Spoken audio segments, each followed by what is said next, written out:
5. ¿Ustedes también? Sí, doctor. Listo, gracias. ¿Se observa esta primera placa? Sí, doctor. Sí, doctor. Listo. Bien, el tema que vamos a tratar el día de hoy trata sobre una infección de transmisión sexual originada por este individuo, el Haemophilus ducreyi.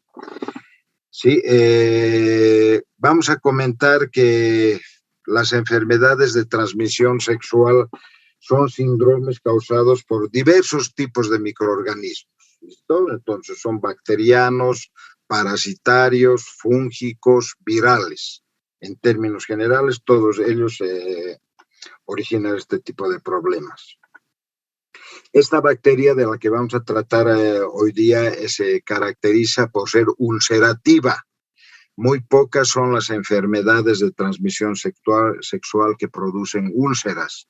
Entonces, ella es una de las que, no sé si han visto, por ejemplo, treponema, o sea, sífilis, treponema pallidum, si han visto linfogranuloma venéreo, granuloma inguinal, herpes virus, todas ellas entonces tienen situaciones similares a las que estamos tratando, vamos a tratar hoy día, que son ulcerativas, ¿de acuerdo? Bien. Si bien este problema infeccioso no es atingente, diremos de manera directa en nuestro medio, es parte de la programación, dado que por las diversas migraciones que existen a nivel de la orbe, entonces estamos nomás en necesidad de saber. Esta es una enfermedad endémica en países tropicales y subtropicales, ¿ya? En el Asia, en el África, también en Latinoamérica, pero tiene cierta complejidad que en nuestro medio no estamos en condiciones de poderla aislar por algunos factores que a lo mejor los vamos a comentar un poco por delante.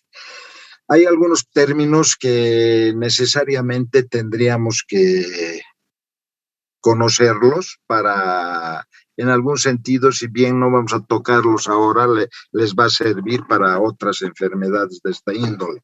Por ejemplo, el término fimosis. Fimosis, diremos que es la imposibilidad de retraer la piel que constituye el prepucio, ¿ya? Fimosis. Entonces, las personas que tienen este problema de la fimosis, en términos generales, son los más susceptibles a contraer este problema, el problema infeccioso originado por el Haemophilus ducreyi. Otro término inherente vendría a ser la circuncisión, que es una cirugía que se lleva a efecto para quitar entonces el prepucio y evitar que se produzca la fimosis.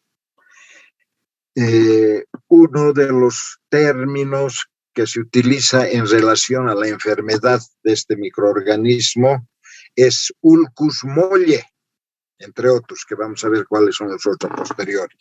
Entonces, el término ulcus significa úlcera y el término molle, que lo hemos adaptado, acomodado, diremos, que vendría a significar inicialmente flojo, o vendría a significar blando, perdón, ¿sí? Porque a diferencia de lo que acontece en el caso de la sífilis, con el treponema, que se produce una úlcera dura, un chancro duro, en esta enfermedad se produce un chancro blando, ¿listo? Que muchos lo consideran un chancro flojo. Entonces, esa es el justificativo, si ustedes quieren, la etimología de uno de los términos que normalmente se conocen para esta enfermedad. Bien, entonces vamos a dar inicio a nuestro tema y me voy a permitir entonces apagar cámara para poder llevar a efecto lo que consideramos pertinente. Como siempre, a ver, vamos a comenzar con... Algo no está funcionando acá, algo no está funcionando.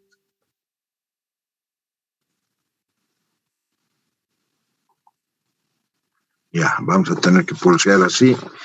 Historia. Entonces, en relación a la historia, vamos a comentar que fue Hipócrates el primero en enunciar que solo algunos problemas de índole genital producían o presentaban úlceras que a su vez acompañaban a la formación de bubones, ¿sí? Entonces, la denominación de bubón se la va a dar a una inflamación de los ganglios linfáticos, en este caso a nivel inguinal. Celso dividió a las úlceras que se habían enunciado anteriormente por parte de Hipócrates como úlceras secas y úlceras húmedas. La que nos interesa ahora es una úlcera húmeda. Posteriormente, León Baceró, el año 1852, diferencia por primera vez la úlcera sifilítica de la úlcera producida por Haemophilus ducreyi. Posteriormente, el italiano Auguste Ducreyi, en 1889, realiza inoculaciones en varios pacientes, se dice que eran 15 los pacientes que se sometieron a esta prueba, en los que recupera unos microorganismos que los podemos denominar estreptobacilos, porque eran unos bacilos que se presentaban en cadenas, que se caracterizaban por no retener la tinción de Gram, pero sí, cuando se los tenía con carbolfucsina, o si ustedes quieren fucsina fenicada, adoptaban una coloración.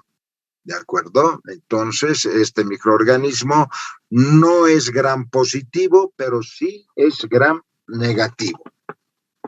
Algo que Ducreyi no estuvo en condición de hacer es recuperar en cultivo el microorganismo, ¿sí? Observa, sí, a la microscopía, pero no tiene la posibilidad de recuperar el microorganismo a través de medios de cultivo. Posteriormente, otros científicos de apellido Una y otro Griffith, en 1892, aseveran, después de 2 o 3 años de trabajo, que la documentación presentada por Ducreyi eran aspectos que ellos mismos han tenido a bien certificar. En los años 1898, Lenglet y Benzazón, en 1900, ¿sí?, les atribuyen que son los pioneros en aislar el microorganismo. O sea que vendrían a ser los pioneros en aislar en medio de cultivo al microorganismo con diferencia aproximada de 2 años. Años posteriores, en 1913, el profesor Ito, y en 1921 el profesor Zinstierna trabajan a partir de medios de cultivo, ya podían aislar el microorganismo en medios de cultivo, logrando reproducir la enfermedad, ¿sí? O sea, tomaban secreciones de supuestos pacientes, sembraban en medio de cultivo y entre tercer a 7º día de incubación recuperaban el microorganismo en medios de cultivo.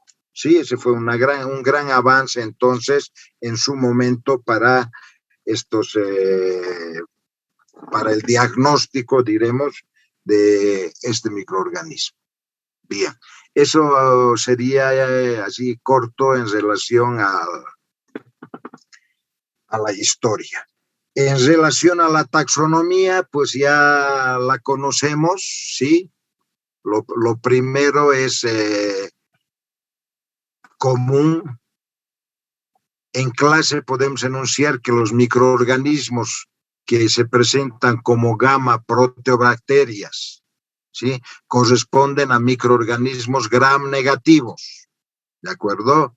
Orden Pausterelas, familia Pasteurelaceae, género Haemophilus, y la especie atingente a la fecha es el Haemophilus ducreyi. Bien. Morfología. Es una bacteria bastante pequeña, ¿sí? Es un bacilo que tienen ahí ustedes las medidas, que puede ir entre 1 a 2 micras de largo por promedio 0.5 micra de ancho. Sin embargo, este microorganismo tiene la característica de ser pleomórfico. Esto quiere decir que tiene la capacidad de cambiar la forma, de cambiar el tamaño, fenómeno que se da en microorganismos que son exigentes nutricionales. ¿Listo? El pleomorfismo entonces se va a dar en microorganismos que son exigentes nutricionales y van a presentar este fenómeno cuando hay exceso o déficit, por ejemplo, de material nutriente, por ejemplo, de humedad, alteración en el potencial de hidrogeniones, ¿sí? Estas vendrían a ser entonces algunas de las causas que originan el pleomorfismo, lo que sí, reitero, este fenómeno se da en microorganismos exigentes nutricionales. Estamos viendo acá en la gráfica entonces, ¿sí? En la inferior vemos microorganismos que se tiñen de color fucsia, rosado, ¿no es verdad? Color fucsia. Y entonces, apetencia tintorial gram negativa. Algo que es importante, la agrupación.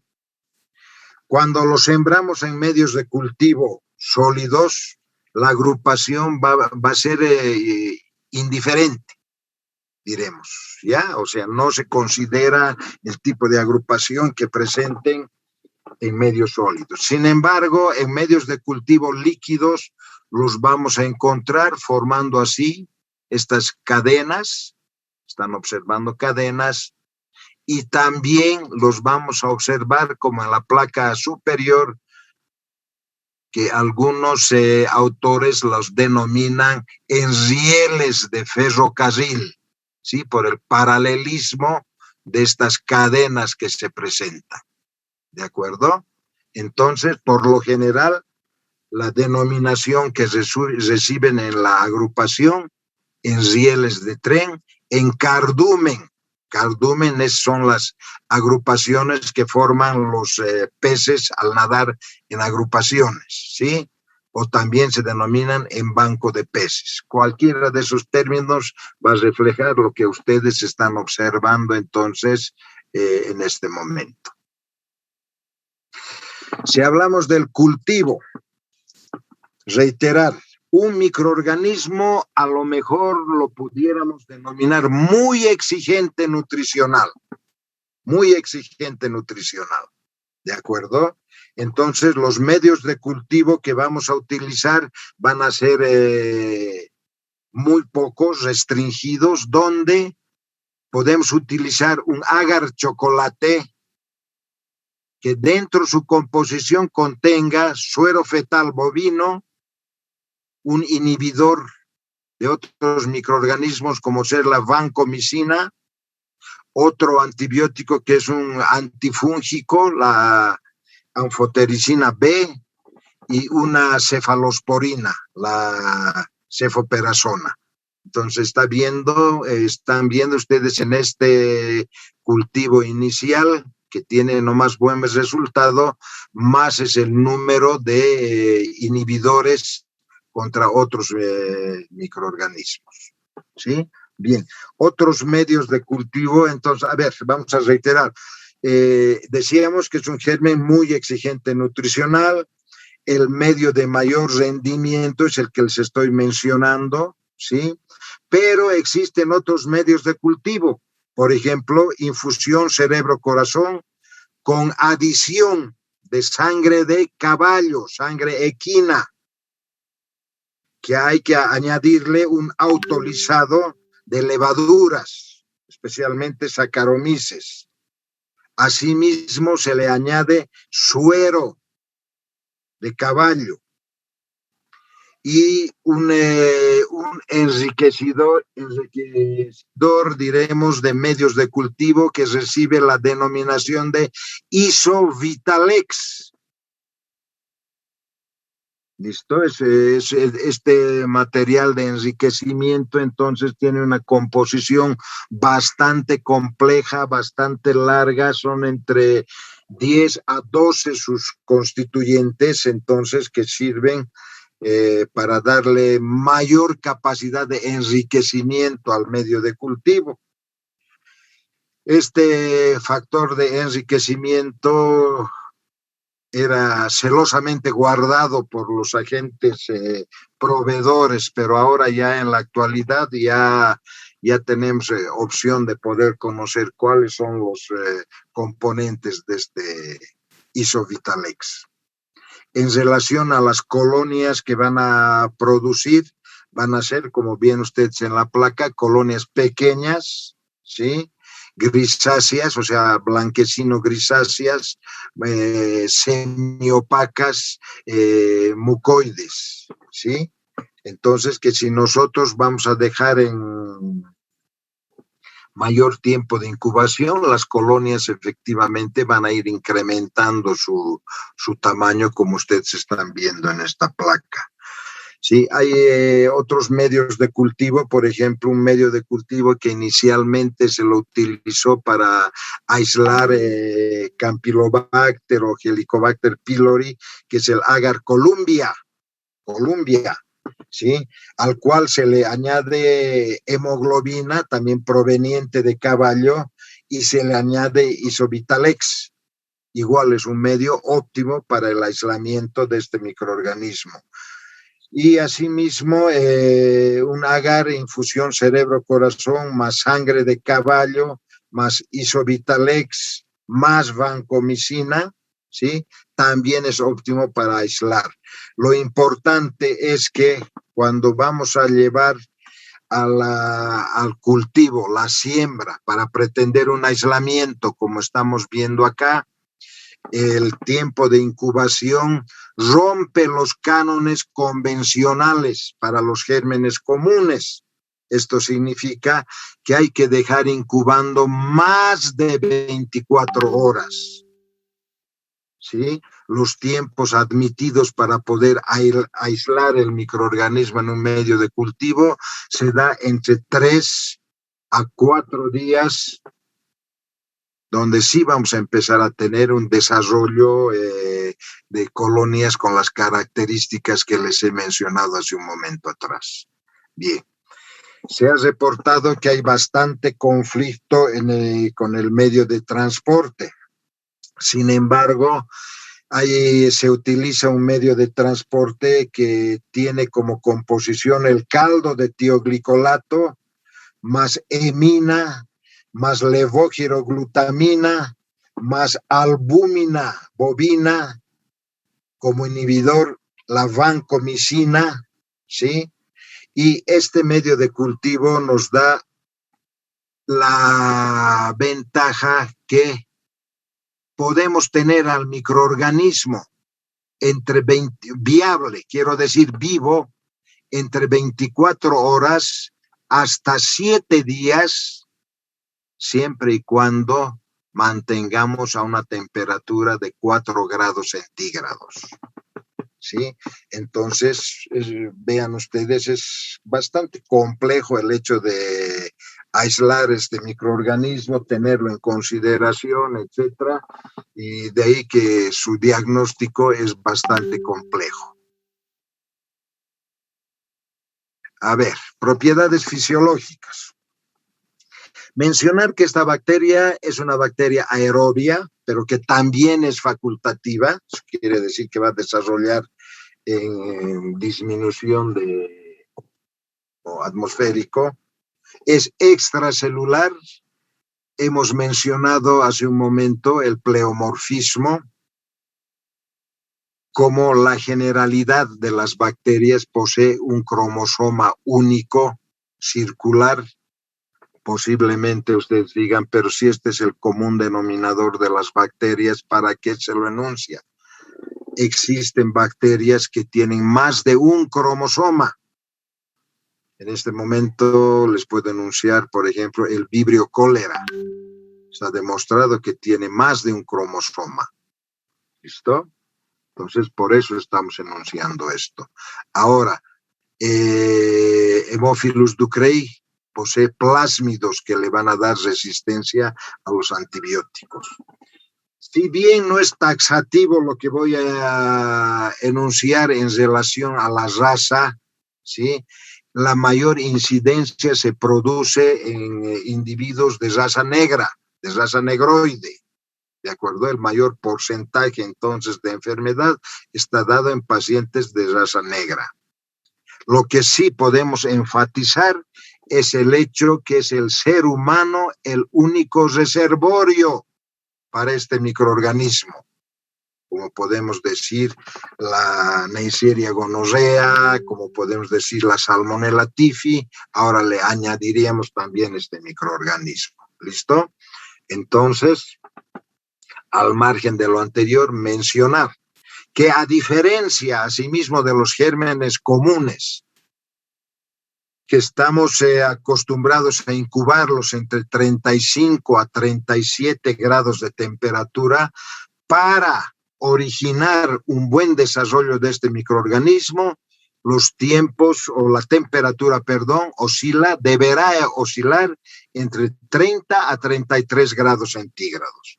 Asimismo, proporcionar un porcentaje de dióxido de carbono y lo que he comentado hace un momento atrás, el tiempo de incubación por un periodo de 3 a 4 días, o sea, entre 72 a 96 horas. ¿Sí? Algo que también es necesario enunciar acá, que son microorganismos inmóviles, no poseen flagelos, que no tienen capacidad para producir o presentar esporas, y requieren de hemina, o sea, si ustedes quieren, el factor X de la sangre, no así el NAD, o sea, el factor V, ¿de acuerdo? Entonces, esa es una característica fundamental para diferenciar después como parte del diagnóstico, ¿sí? Requerimiento de la hemina o factor X. Algunos le dicen factor 10. Bueno, no me voy a pelear por aquello. Bien, continuemos.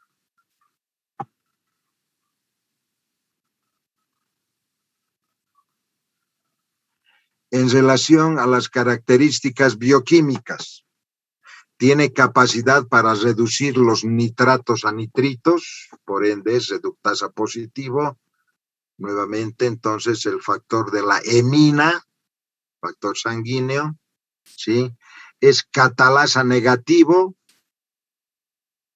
aunque ustedes posiblemente van a ver en alguna literatura que refiere que es oxidasa positivo, no, es oxidasa negativo. No tiene capacidad para producir hidrógeno de sulfuro, ¿sí? Reacciona de manera positiva para la fosfatasa alcalina, sacarosa negativa, lactosa negativa, indol negativo, arabinosa negativo y algunas veces o de manera muy débil, diremos, puede fermentar glucosa. ¿Listo? Entonces puede fermentar glucosa, aunque no es una aseveración en 100%. Los factores de patogenicidad para este individuo están dados por la formación o la presentación de una cápsula, la presentación del lipopolisacárido, proteínas de membrana, la presencia de pilis, que son sus factores de adherencia, ¿sí? Proteína que regula la presencia del hierro, que cuando hay déficit, entonces este microorganismo tiene capacidad entonces de poder controlar la presencia del hierro y así sobrevivir en los tejidos que ha invadido. Presenta 2 toxinas.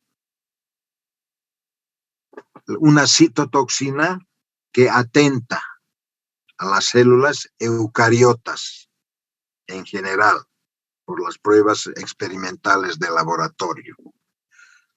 Otra toxina, la toxina hemolicina, que también, como pruebas de laboratorio, atenta hacia los mamíferos en general. Vamos a poder encontrar, esto así recapitulando un poco lo anterior, el punto anterior, que van a encontrar en alguna bibliografía que Haemophilus ducreyi produce hemólisis. Por lo general no produce hemólisis. ¿Cuándo va a producir esta hemólisis?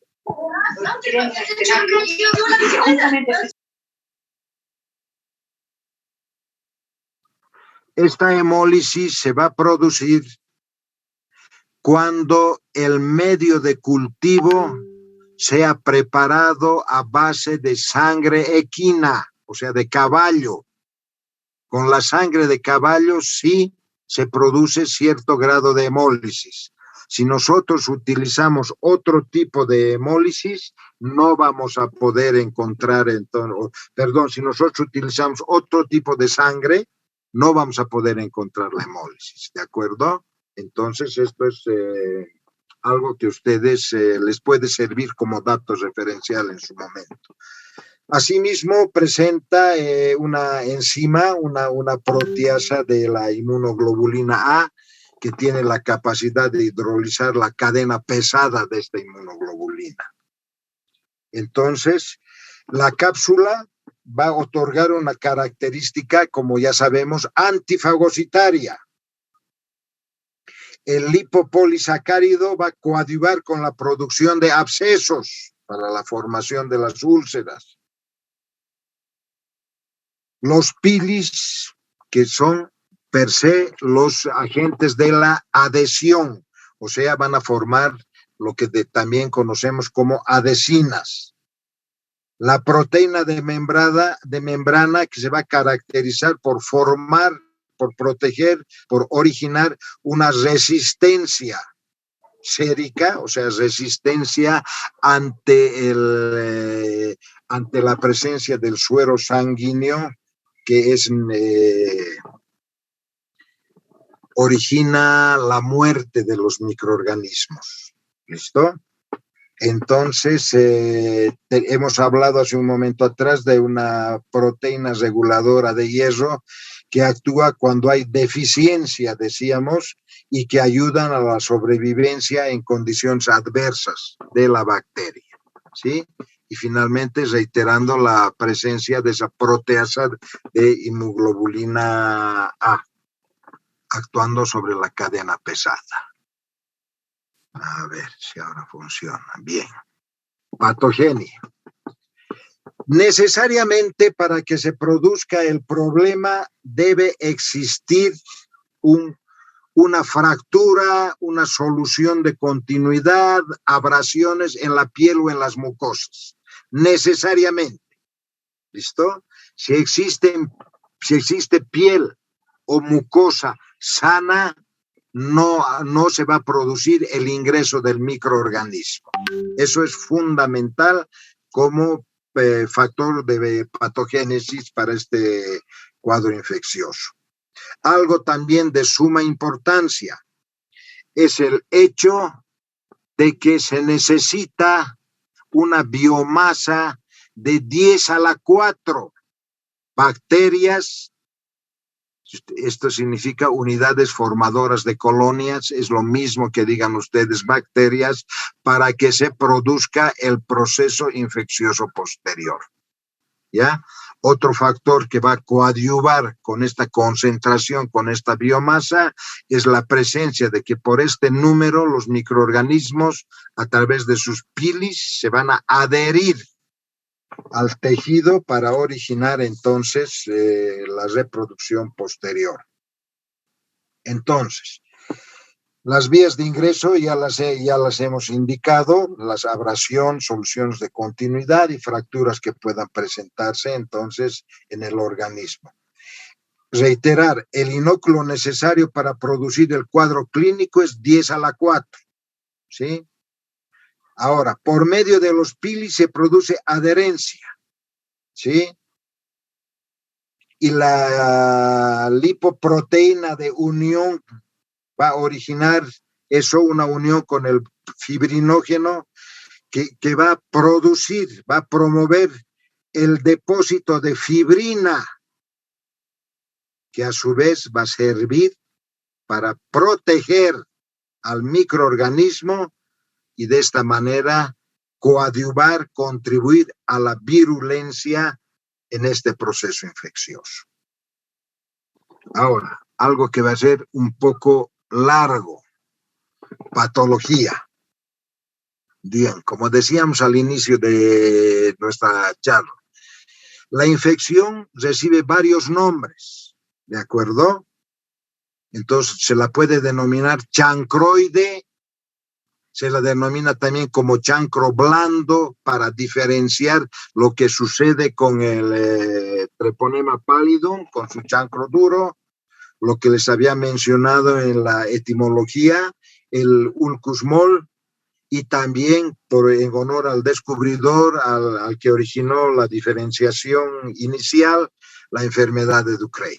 ¿Listo? Estos entonces van a ser los otros denominativos, los otros apelativos que se utilizan como términos sinónimos para enunciar este proceso infeccioso.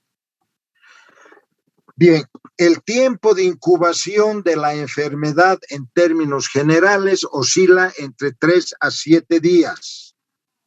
¿De acuerdo? Sin embargo, no es extraño encontrar procesos que duran más, o sea, procesos, si ustedes quieren, denominados tardíos, que pueden presentarse hasta en aproximadamente un mes, 30 días. ¿Sí? Si bien el común denominador oscila entre 3 a 7 días, tenemos estos procesos tardíos. A ver, entonces vamos a enunciar para que la cosa quede un poco más clara.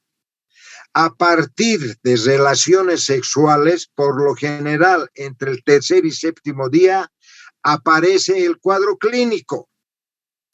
Inicialmente se forma una pápula con un halo eritematoso. Entre 3 a 4 días se forma una pústula, ojo, que por lo general al inicio, entre los 3 o 4 días, al inicio, estas pústulas no son dolorosas y pueden llevar a confusión de diagnóstico. Posteriormente, recién se forma la úlcera. Esta úlcera es elevada, o sea, los bordes son elevados, muy parecidos a los de la sífilis secundaria, ¿sí?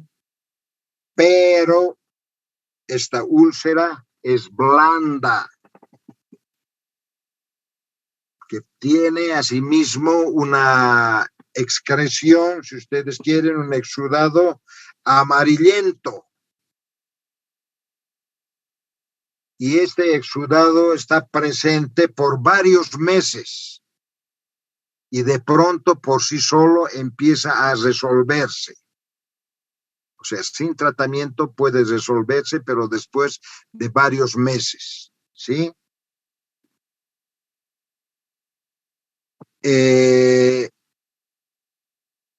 Un paréntesis para enunciar que las lesiones en los varones pueden ubicarse en el prepucio, en el glande, en el surco balano prepucial. En las pacientes mujeres puede presentarse en el periné, en los labios mayores, en los labios menores, en el introito, en las paredes vaginales, también en la región perianal, asimismo en el cuello uterino. Ahora, lo inherente a las úlceras. El sector donde están las úlceras es doloroso, necrosante y de fácil sangrado. Ahora, por lo general, en los varones se produce linfadenopatías, esto quiere decir la formación de bubones con tumefacción dolorosa, sumamente dolorosa, y supuración. ¿De acuerdo? Entonces, esos parámetros en relación a la patología sirven. Esto es algo que ya directamente lo hemos enunciado, pero sin embargo vamos a poder ver que existen algunos otros sectores topográficos que también los enunciamos. Por ejemplo, hace un momento atrás no he enunciado, me olvidé de enunciar que otro de los problemas que se suscita en la mujer es la presencia de pequeñas úlceras en el clítoris, que es lo que en esta placa inferior se está presentando, ¿sí? Entonces, formación de úlcera a nivel del clítoris. Bien. En los varones, entonces, se presentan los bubones, decíamos, que van a supurar de manera espontánea. Ahora, antes de comentar sobre esta placa, podemos decir que también en las mujeres va a haber sangrado, va a haber disfuria, va a haber leucorrea y va a haber dispareunia. Por si acaso, la dispareunia es el coito, la relación sexual dolorosa, sumamente dolorosa, ¿ya?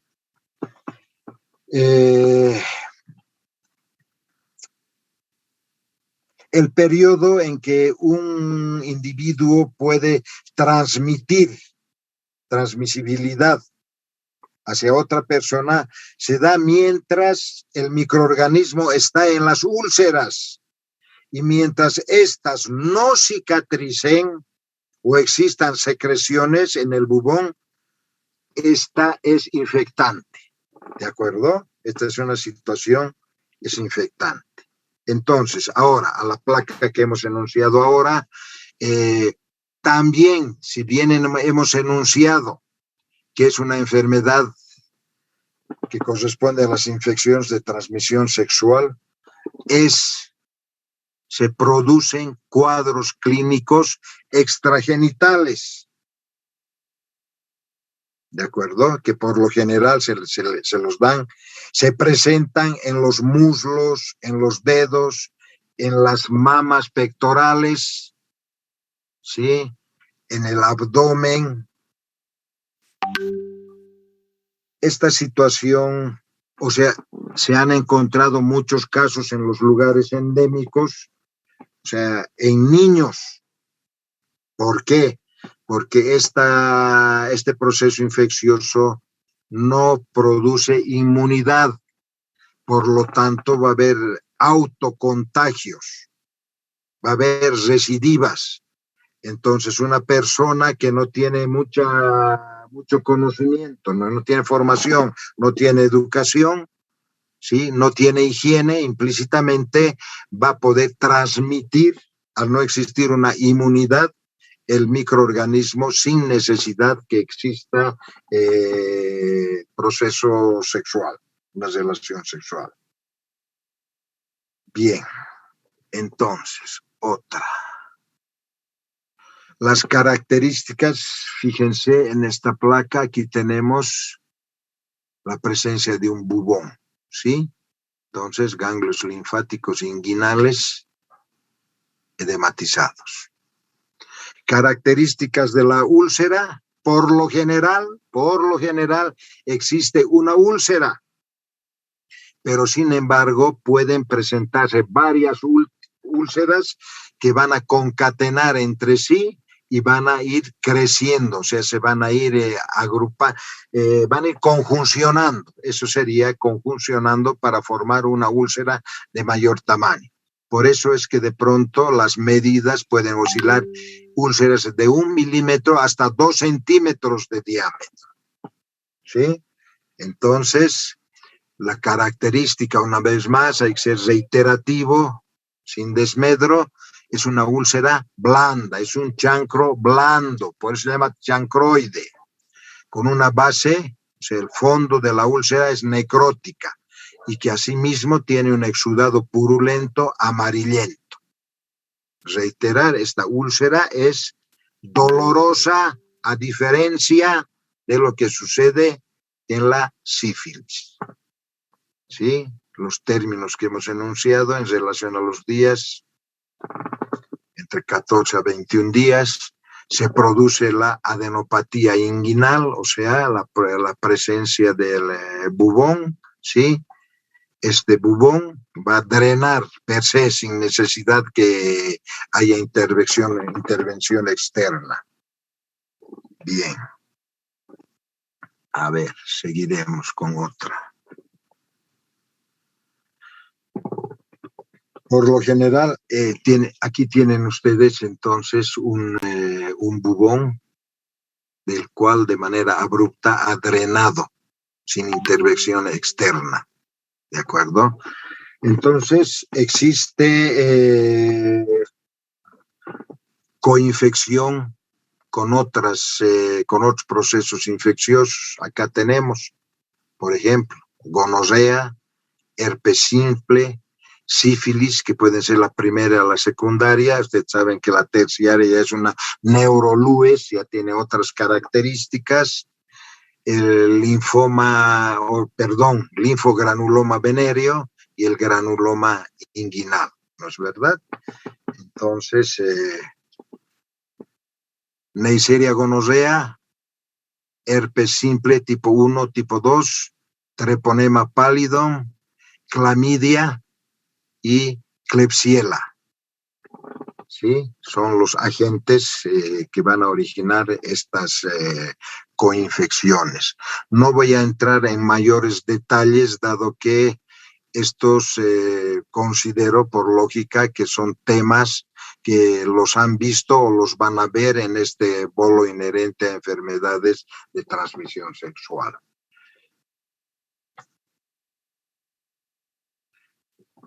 Epidemiología. Si bien es una enfermedad, como habíamos enunciado al inicio, que es endémica en algunos países africanos, estamos viendo acá Zimbabue, Kenia, Zambia, Tailandia, ¿sí? Promedio anual a nivel de la orbe, esto quiere decir a nivel mundial, oscila entre 6 a 12 millones de pacientes infectados. ¿Listo? Entonces, debe nomás considerarse como un sistema de salud pública, especialmente para los continentes que estamos enunciando acá. Cuando hablo de algunos países del Asia, fundamentalmente estoy hablando de Tailandia, que era con mayores índices en este. En la actualidad, en Estados Unidos, en Europa, no tiene mucha repercusión inicialmente, ¿ya? No tiene mucha repercusión porque han ido disminuyendo desde 1900 aproximadamente 95. En términos generales, en Europa y en Estados Unidos ha ido disminuyendo gradualmente los casos de los brotes de este microorganismo por las condiciones profilácticas que se han empezado a dar en diversos países, ¿ya? Pero, sin embargo, las características de cultivo, lo que dificulta el diagnóstico de laboratorio, hace que este microorganismo, entonces, en estos países subdesarrollados, los denominaremos así, que en los países subdesarrollados siga proliferando o manteniendo estándares relativamente altos, ¿de acuerdo? Incidir nuevamente que es una enfermedad propia de los humanos, lo que la hace controlable de existir programas y propósitos verdaderos para que no prolifere este problema. Los varones de más susceptibles, hemos comentado al inicio, son aquellos que no han sido circuncidados, ¿no? A los cuales no se les ha practicado una cirugía para originar una retracción del prepucio sin mayores conflictos. Entonces, ¿por qué se le da, ustedes dirán, por qué se le da mucha importancia al Haemophilus ducreyi si está circunscrito a algunos países a nivel mundial? Porque está comprobado que los pacientes, las personas que tienen la enfermedad del chancroide, chancro blando, ulcus mole, enfermedad de Ducreyi, ¿sí?, van a tener una asociación directa con el HIV. Tampoco voy a entrar en mayores detalles ahora por el hecho de que van a tener ustedes clases específicas para si no me equivoco, van a ser 2 clases que van a tener para hablar sobre el HIV, ¿de acuerdo? Pero entonces es uno de los factores, o sea, está certificado plenamente que donde existen porcentajes altos de chancroide, existen porcentajes altos de HIV. Donde en los países en que este problema es endémico, de igual manera el HIV es endémico. Donde en los países donde se ha ido superando el problema originado, propiciado por Haemophilus ducreyi, también se ha ido superando el problema del HIV. Esa es otra de las importancias o de los reflejos, si ustedes quieren, ¿ya?, que nos va a dar este microorganismo. Bien, continuemos. En relación al mismo tópico. Si bien decíamos que alrededor de 1995 a nivel mundial ha empezado a disminuir por las características implementadas como parte de la epidemiología y los aspectos prácticos, hay algo que ayuda, coadyuva en que no desaparezca esta enfermedad, ¿sí? Es el hecho, por ejemplo, fíjense en esta gráfica lo que tenemos, ¿no? España 82. En el Mundial de Fútbol de España del 82, gracias a la migración y gracias al término que estoy utilizando acá, al turismo sexual, nuevamente emergió el problema, ¿sí?, que les ha tenido a mal traer durante varios años, ¿de acuerdo? Normalmente dicen hasta el 86, hay algunos que dicen al 87. ¿Por qué? Porque solo el turismo sexual, estamos enunciando acá, porque muchos de los favores sexuales, ¿sí?, muchos de los favores con las prostitutas, con las profesionales del sexo, son pagados con drogas ilícitas. Por eso estoy colocando aquí cocaína. ¿De acuerdo? Entonces, cuando existe el turismo sexual, hay una gran apertura a que se produzcan una serie de procesos, diremos en cascada, procesos ilícitos que nos van a llevar a la proliferación de este problema. Bien. Si bien esta situación infecciosa, esta patología tiene una mayor prevalencia en varones, en determinado momento se ha indicado que se debía a que las mujeres eran asintomáticas. Sin embargo, al presente eso está desvirtuado porque hemos mencionado topográficamente dónde presentan las mujeres los síntomas, los signos, ¿no es verdad? Bien. Entonces, los individuos de mayor propensión son los activos sexuales, ¿sí?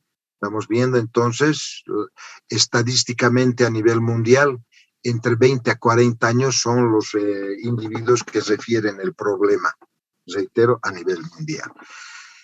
Característica, al margen del grupo etario, estratos sociales de economía baja, ¿sí? Entonces, por ende, situaciones higiénicas implícitamente bajas o nulas. Si bien no podemos certificar a plenitud, lo decía en alguna gráfica anterior, que la raza es preponderante, se ve en la actualidad que la raza negroide es la de mayor influjo para este problema. Punto de partida, una vez más, la prostitución, ¿sí? Más aún si existe turismo sexual. ¿Por qué? Porque la enfermedad no produce inmunidad. ¿De acuerdo? Esto entonces es fundamental. ¿Quiénes van a ser los personeros, los personajes más susceptibles a contraer el problema? Aquellos promiscuos sexuales.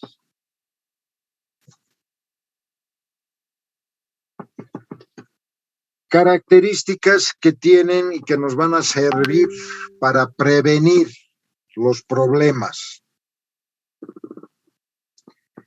El periodo de contagio puede ser corto, puede oscilar entre 30 a 40 días, mientras, reiteramos, exista los exudados, ¿sí?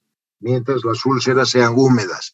Cuando hay cicatrización, cuando los bubones han sido drenados, aunque la cicatrización es larga, ya no hay problema con el contagio, ¿de acuerdo?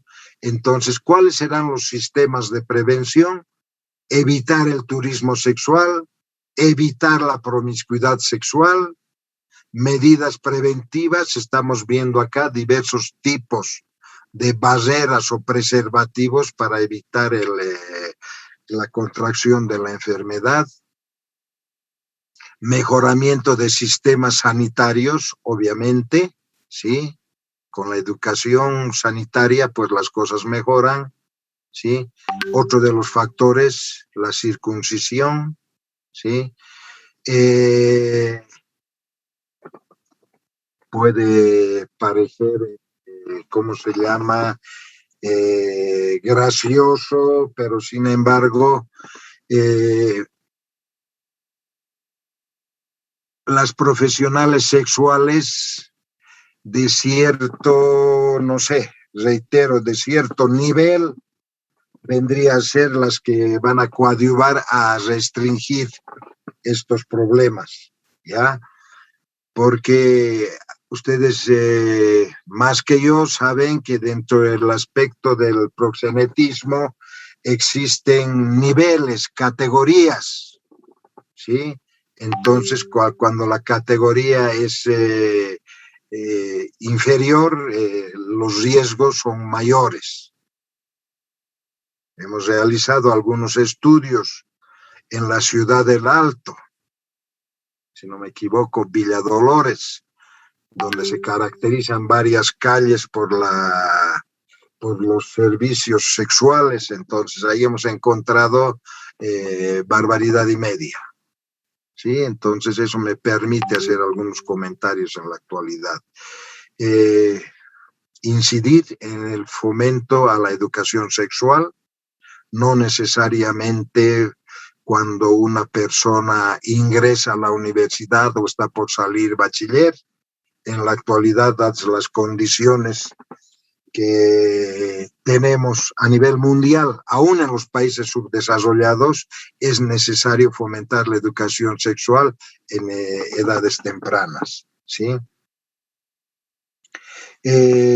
Voy a nuevamente enunciar que el chancroide no cuenta con otro reservorio que no sea el ser humano, lo que hace que esta enfermedad sea vulnerable reitero que ya que tiene un periodo corto de contagio y precisa de redes sexuales promiscuas. Lo hemos enunciado ya en varias placas, en varias diapositivas.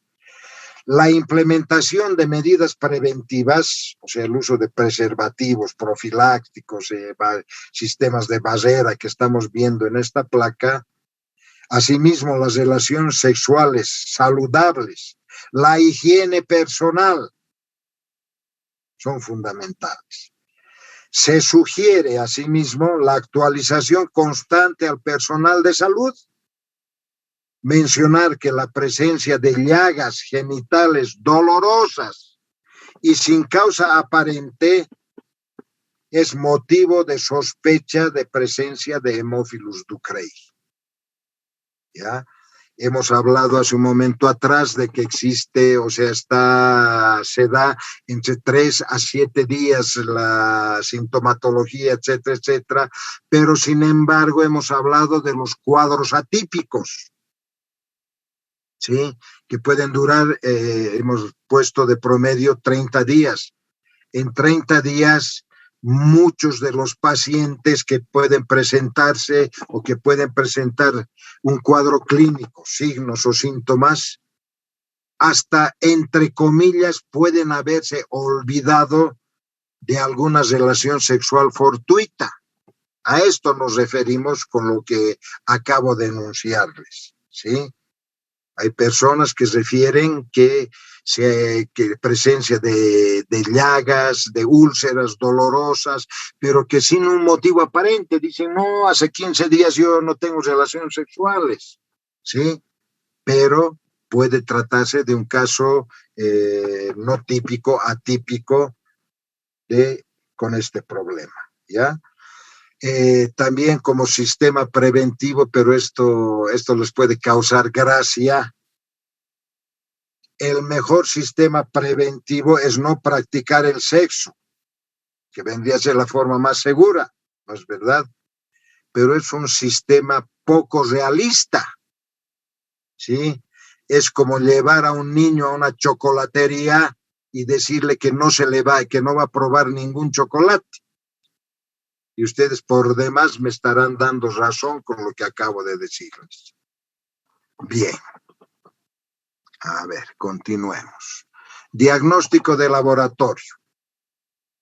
El diagnóstico de laboratorio se lo puede realizar mediante un hisopado de la base de la úlcera, no de la superficie, no de los entornos, no de los contornos. ¿De acuerdo? Pero es importante el hecho de tener cuidado para no originar sangrado profuso, porque nos va a conflictuar con el diagnóstico que vamos a llevar a efecto, y asimismo va a originar que se produzca el problema en otro foco por diseminación de vía hematógena. Entonces hay que tener sumo cuidado. Otra forma de obtener la muestra es mediante punción, succión en los bubones, ¿sí? Teniendo cuidado entonces de no reventarlos tampoco para no diseminar el problema. Vamos a sembrar, ya les he dicho, en medios de cultivo a base de sangre, chocolate mejor. El agar chocolate origina mayor enriquecimiento que el agar sangre, ¿sí? Con las bases que les hemos enunciado y fundamentalmente que tengan los inhibidores de otros microorganismos, los antibióticos que hemos mencionado, y fundamentalmente la presencia de del factor principal de enriquecimiento, que es el Isovitalex. Luego que se tiene el resultado después de 3, 4 días a temperatura, mencionar nuevamente, de 30 a 33 grados centígrados y con producción de dióxido de carbono. Y cuando hablamos de producción de dióxido de carbono, estamos hablando nada más del método de la vela. En un recipiente de cierre hermético, introducimos el medio de cultivo al cual hemos sembrado la muestra, encendemos una vela y tapamos. La vela va a estar encendida mientras exista oxígeno dentro del recipiente y se va a apagar cuando el oxígeno se haya consumido. Se va a producir una liberación de dióxido de carbono. Fundamental entonces para el crecimiento y desarrollo de gérmenes que se consideren exigentes nutricionales. ¿Listo? Especialmente en las secreciones funciona bastante bien. Las pruebas que vamos a realizar para el diagnóstico, para la identificación en sí, entonces la prueba de la oxidasa, la prueba de la catalasa, la prueba de la reductasa, la prueba de la porfirina, que es la hemina, el factor X, ¿sí? Fermentaciones que pueden ser positivas o negativas de glucosa. Hemos enunciado lactosa negativa, sacarosa negativa, maltosa negativa. Y, una vez más, solo vamos a poder observar hemólisis si el medio de cultivo ha sido preparado a base de sangre de caballo. ¿De acuerdo? Bien. Y necesidad de realizar antibiograma. ¿Por qué? Hemos mencionado hace un momento atrás que Haemophilus ducreyi presenta plásmidos, ¿no es verdad? Plásmidos entonces que le van a otorgar resistencia a varios antibióticos. Por ejemplo, el grupo de las sulfas, por ejemplo, el grupo de los beta-lactámicos. Entonces, hay que tener seguridad de los antibióticos que vamos a utilizar para poder solucionar el problema. Entonces, a continuación vamos a hablar del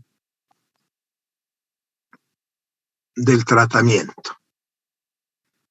Tratamiento, entonces, puede ser de primera línea, acitromicina, 1 gramo vía oral, una sola dosis, o sea, monodosis.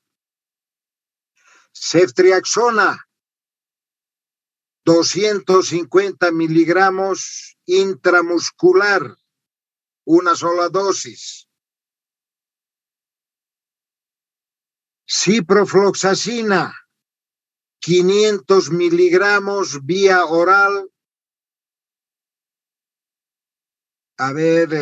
cada 12 horas por el tiempo de 3 días.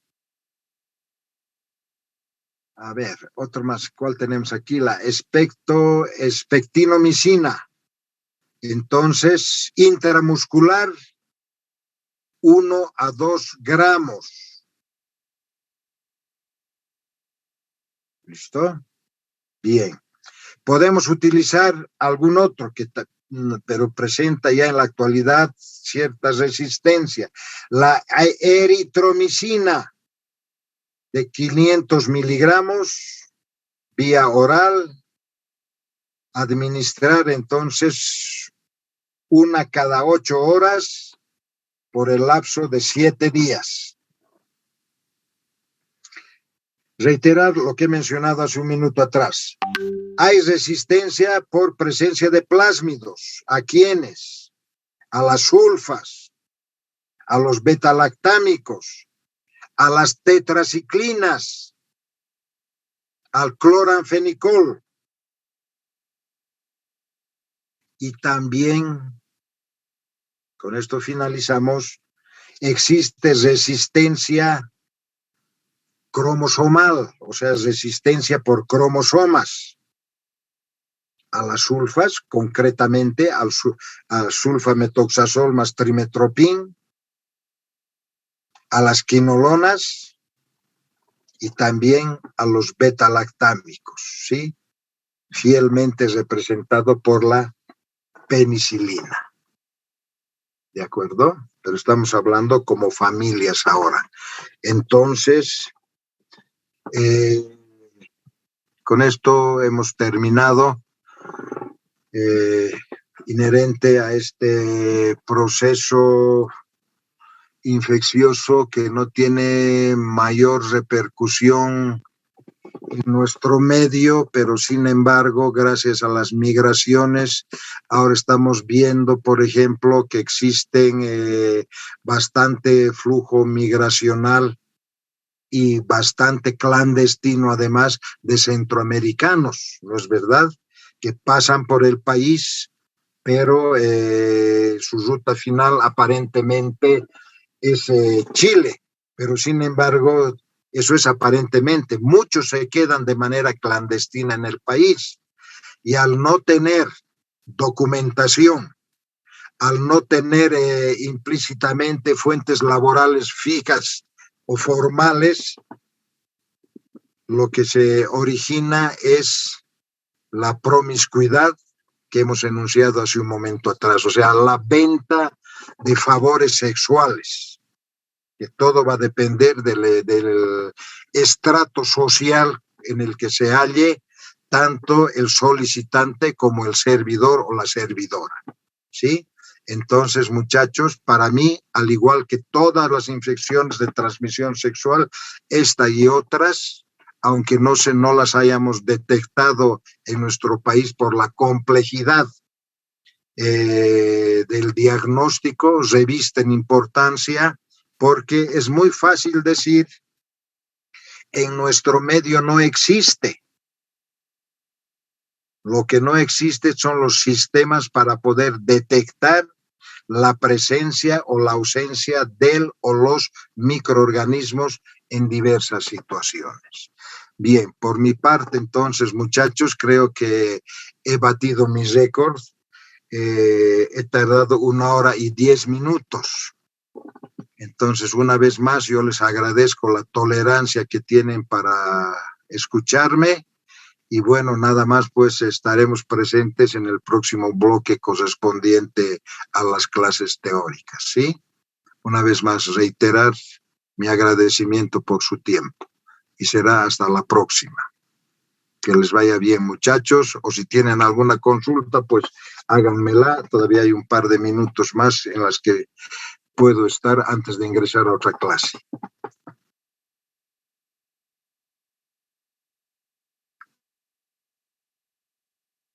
¿No hay preguntas? Bueno, parece que todos nos hemos dormido, así que los dejaré dormir, que continúen con su sueño y nos vemos en una próxima oportunidad, ¿de acuerdo? Tengan buen fin de semana, que les vaya bien. Chao, chao conmigo. Muchas gracias, doctor. Hasta luego. Gracias, doctor. Hasta luego. Doctor, hasta luego. Chao, chao, que les vaya bien. Chao, chao. Gracias, doctor. Hasta luego.